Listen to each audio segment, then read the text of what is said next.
मेरा नाम अन्वी है। मैं एक साधारण लड़की हूँ, ना ज्यादा बोलने वाली, ना बहुत बहादुर।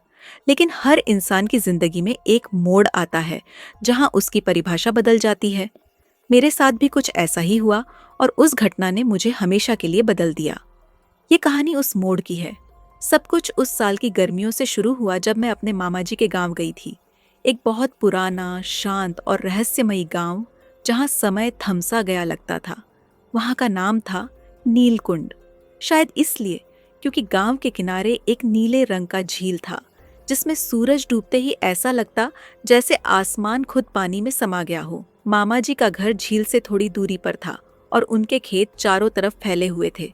गांव का माहौल बड़ा ही सुकून देने वाला था, लेकिन मुझे तब तक नहीं पता था कि इस सुकून की सतह के नीचे कितनी भयानक परतें छुपी थीं। पहले कुछ दिन अच्छे गुजरे।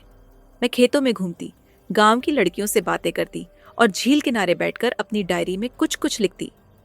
पर फिर एक दिन कुछ अजीब हुआ। मैं झील की दूसरी तरफ टहल रही थी, जहां कोई ज्यादा नहीं जाता। वहीं मुझे एक पुराना जर्जर सा घर दिखा।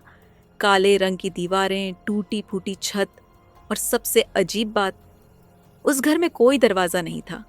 हाँ, बिल्कुल भी नहीं। न आगे, न पीछे, न किनारे, सिर्फ एक ठोस बंद मकान।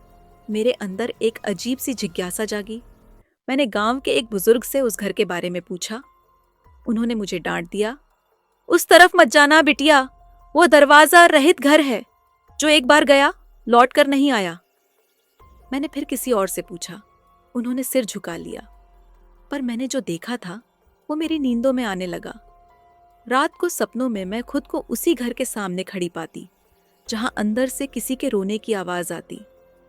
पर जब मैं अंदर जाना चाहती तो रास्ता कहीं भी नहीं मिलता।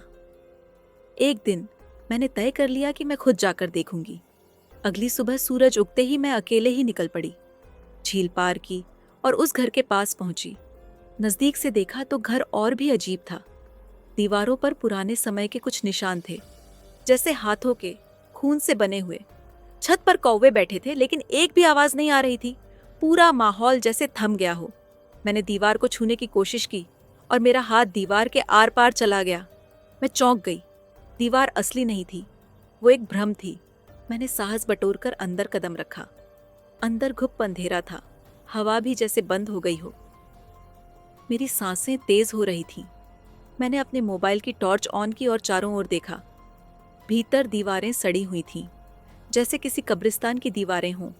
दीवारों पर नाखूनों के निशान थे, जैसे किसी ने अंदर से बाहर निकलने की कोशिश की हो। फर्श पर पानी जैसा कुछ फैला हुआ था, पर उसकी गंध जैसे सड़ती हुई लाश की हो। तभी एक आवाज आई, कृपया मदद करो। मैंने चौंक कर देखा। एक कोने में एक लड़की बैठी थी। बाल बिखरे, आंखें गहरी काली, चेहरा पीला पड़ चुका था। तुम कौन हो? मैंने पूछा। नेहा, उसने धीमे से कहा। मैं 10 साल से यहाँ फंसी हूँ। यहाँ कैसे? मैं भी तुम्हारी तरह आई थी। दरवाजा नहीं था, बस एक जिज्ञासा थी। और अब ये घर मुझे छोड़ता नहीं। उसकी आंखों में सच्चाई थी। पर तभी उसकी बॉडी कांपने लगी और उसकी आंखें अचानक लाल हो गई। अब तुम भी नहीं जाओगी? उसने कहा और मेरी ओर बढ़ी। मैं चिल्लाई, पीछे हटी और तभी एक और दरवाजा दीवार में प्रकट हो गया। मैं भागी, उस दरवाजे से बाहर निकली और एक दूसरे कमरे में पहुंच गई। लेकिन वो कमरा और भी भयानक था। दीवारों पर तस्वीरें टंगी थीं, लोगों की। हर फोटो के नीचे एक नाम और तारीख लिखी थी। सबसे ऊपर नीरा 1974, नीचे नेहा 2014 और एक खाली फ्रेम। उसके नीचे लिखा था अन्वी 2024। मैं कांप गई। मेरी तस्वीर वहां कैसे? मैंने पीछे देखा और दीवार पर मेरी एक तस्वीर बनने लगी थी, अभी अभी खींची गई, उसी कपड़े में जो मैं पहने थी। तू अब हमारी है। वो वही आवाज थी जो मेरे सपनों में आती थी।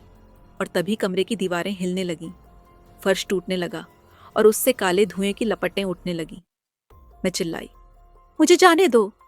तभी कमरे के बीच में एक काली परछाई प्रकट हुई, एक औरत की। नीरा, मैंने बुदबुदाया। वो मुस्कुराई। उसकी आंखें कोरे अंधकार जैसी थीं।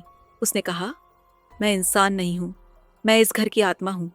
इसे दरवाजों की जरूरत नहीं, ये सिर्फ आत्माएं खींचता है। जो अंदर आती हैं वापस नहीं जाती। पर मैं जाना चाहती हूँ। तो सौदा कर, उसने कहा। क्या?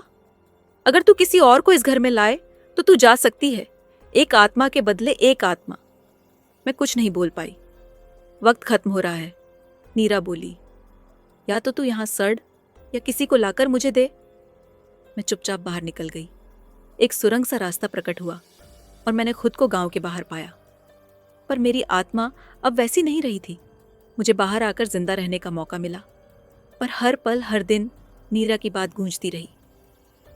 एक आत्मा के बदले एक आत्मा। 1 साल बाद अब मैं फिर उसी गांव में हूं। इस बार मेरे साथ मेरी दोस्त पायल है।